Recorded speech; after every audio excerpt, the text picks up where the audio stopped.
Before we begin, please click the subscribe button so you don't miss tomorrow's Bible story.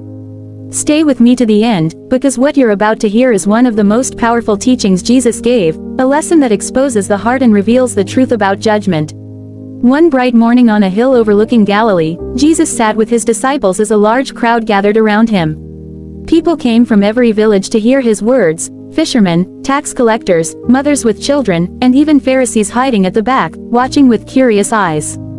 Jesus looked at them and spoke with a voice both gentle and firm. "Judge not," he said, "that you be not judged. For with the measure you use, it will be measured back to you." The people looked at each other in confusion. What did he mean? A few whispered among themselves, while others leaned closer, wanting to understand. Jesus stood and pointed to two men nearby. "Imagine this," he said. "A man looks at his brother and says, 'Brother, let me remove the speck from your eye.'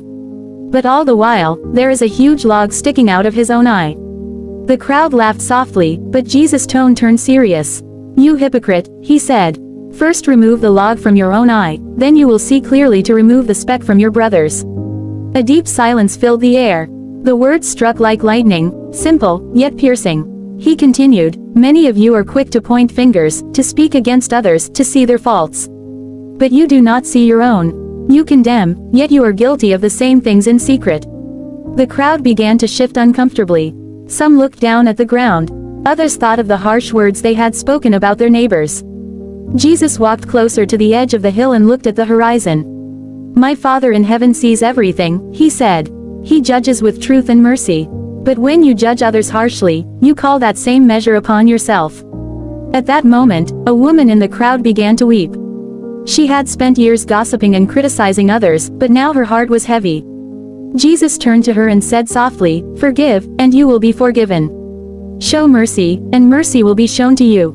The woman nodded, tears rolling down her cheeks. Then Jesus said something that made everyone stop and think deeply. "When you look at others, see them through love, not condemnation. Because you, too, are loved by God, even when you fall short." Peter, who always spoke from the heart, asked, "Master, how can we stop judging when it feels so easy to do?" Jesus smiled gently. "By remembering how much you've been forgiven," he said. "When your heart is full of mercy, there is no room for judgment."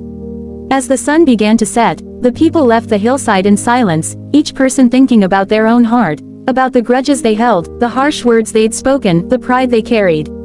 That night, under the starlit sky, Jesus prayed alone. His voice was quiet but strong. "Father, teach them to love as you love, and to see as you see." And even now, that same voice echoes across time to you and me.